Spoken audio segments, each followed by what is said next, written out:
السلام عليكم ورحمة الله وبركاته. النهاردة هنكمل الإصلاح بتاع البيجو 307.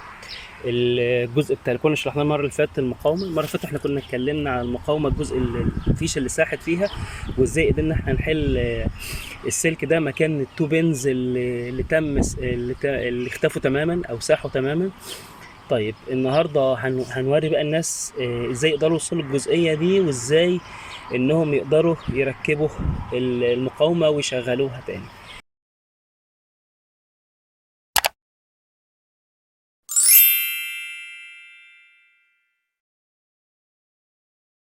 طيب انت عشان توصل للجزئيه دي لازم بتفك 3 اجزاء. ايه هما؟ الجزء الاولاني الموجود هنا، ودوت شكله بالظبط كده. ثانيه واحده. الجزء ده بيبقى راكب هنا كده. ده الجزء اللي هنا ده بيبقى مربوط بمسمار واحد، مسمار واحد بس، بتسحب بتفكه وبتشيل الجزء من تشده كده من مكان دوت بيطلع معاك. ده اول جزء. الجزء الثاني اللي هو بيبقى مغطي الجزئيه ديت، اللي هو ده بيبقى عباره عن بيبقى مسكون بين 3 جامبر اللي هم بالشكل دوت. ده مجرد انك تسحب الراس بتاعته لتحت بيفتح، بتشيله بيشال معاك. ده الجزء الثاني. والجزء الثالث ده الجزء اللي بيغطي علبه الفيوزات ديت. بيبقى عامل كده. انت كل الموضوع انت بتلف ده، الجزء ده بتلفه بحيث ما يبقاش ماسك جوه، لان طبعا هو عباره عن جزء جوه بالشكل ده. انت بتلف وبتقوم سحبه كده، سحبه بس، مجرد تسحبه هو اتفك كده، الجزئيه اتفكت كلها. طب تعالى بقى نبص جوه. طب مكان المقاومه فين؟ هنحاول نوصل لها لان المكان ضيق جدا، يعني احنا هنحاول على قد ما نقدر نصوره. المكان ضيق جدا طبعا، عتمه. احنا هنحاول ننور كده اهو. يعني بصوا في فتحه هنا مدوره اهي، الفتحه دي هي المكان بتاعه. طيب بتركب ازاي بقى؟ هوريكم دلوقتي اهو. شوف انا محاول اوصل النور ليها اهو، الجزء المفتوح ده. طيب بتركب ازاي؟ خلينا قبل ما نركب انا هوصل الجزئيه ديت الاول وهرجع اجربها قدامكم وبعدين نبدا نركبها. يعني خليكم معايا ثانيه واحده. بصوا حضراتكم، طبعا يعني ده شكل الفيشه، الجزء اللي فضل منها بعد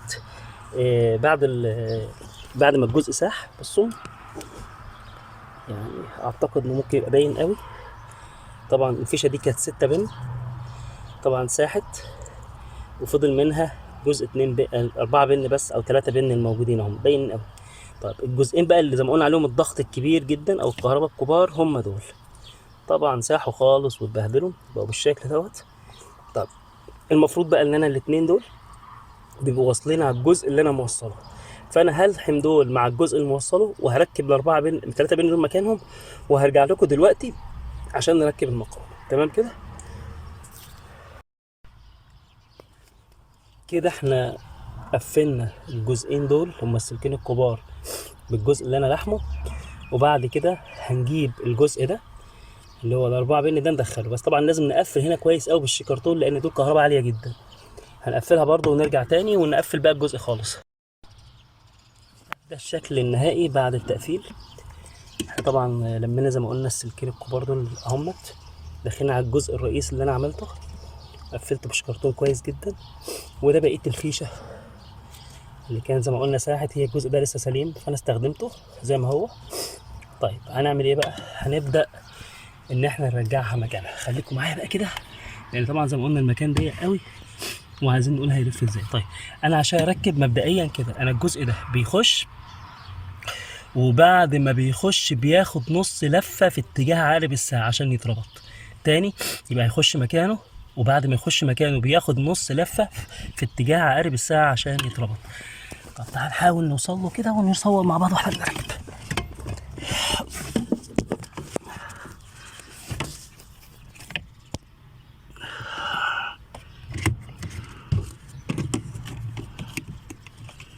يعني هنحاول احنا ننور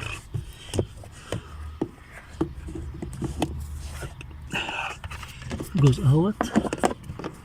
هنحاول احنا بايدينا طبعا احنا هنحاول ان احنا نركب الجزئيه دلوقتي. هي مشكله بس ان المكان ضيق خالص، ف يعني هنحاول ان احنا نبيت الجزء ده كده اهوت. تمام. انا بقى عشان اقفله بديله نص لفه في اتجاه عقارب الساعه. يعني بص هو مكانه خلاص دلوقتي اهو، هنديله نص لفه في اتجاه عقارب الساعه. طبعا اهوت هو كده داخل مكانه بالظبط اهو. هنديله لفه في اتجاه عقارب الساعه.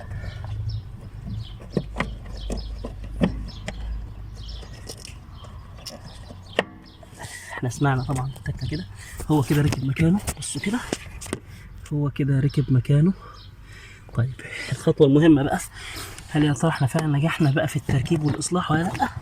هنشوف الكلام ده. هنشغل مع بعض تكييف العربيه ونشوف هل يا ترى اشتغل، في مشاكل مفيش مشاكل.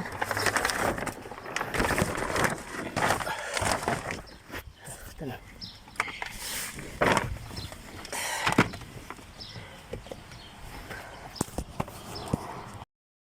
كده احنا ركبنا المقاومه مكانها، وهنحاول بقى نشوف هل يا ترى نجح بقى اللي احنا عملناه ولا لا. هنسمي الله، بسم الله الرحمن الرحيم. هندور ونشوف العربيه اشتغل التكييف بتاعه ولا لا. بسم الله الرحمن الرحيم. طيب بسم الله. طبعا هنشغل اهو، سامعين صوت التكييف؟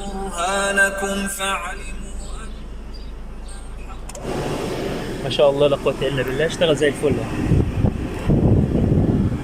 اشتغل زي الفل. كان الصوت طالع خالص واضح. طيب نشغل التكييف كمان.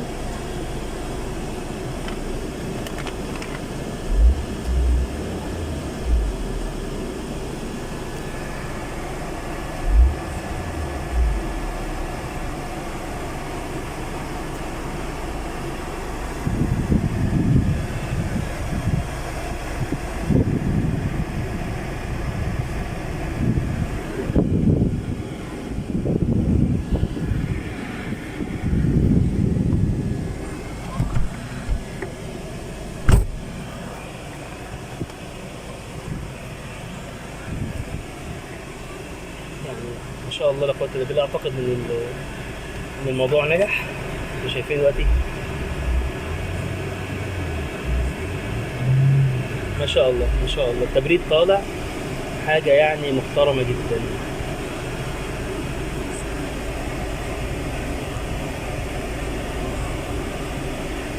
نجيب بقى سرعات السرعه الثالثه شغاله، والثانيه شغاله، والاولى شغاله، كله شغال اهوت.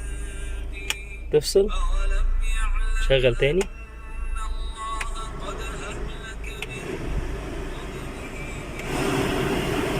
ما شاء الله التكييف شغال بشكل كويس كده. الحمد لله، نحمد ربنا عز وجل ان احنا قدرنا نصلح المقاومه. طبعا ده وفر لنا فلوس كتير، ووصلنا لدرجه ان احنا كمان بقينا عارفين المشكله او العيب فين ونحاول نصلحها. اتمنى ان الناس تكون استفادت، يعني اتمنى من ربنا عز وجل ان يكون الامور واضحه. ولو اي حد له استفسار انا تحت امره. يلا بالتوفيق ان شاء الله. اشوفكم على خير، وان شاء الله اي تجربه تانية هتتعمل في العربيه او بيجو 307 اقدر افيد بيها الناس ان شاء الله هنحاول نوصلها. يعني انا كان ليا تجارب تانية كتير في العربيه، قدرت اصلح اجزاء تانية كتير، فان شاء الله هحاول ان احنا نشرح الكلام ده للناس. ممكن ان شاء الله يبقى بفايده للناس باذن الله رب العالمين. اشوفكم على خير ان شاء الله. السلام عليكم ورحمه الله وبركاته.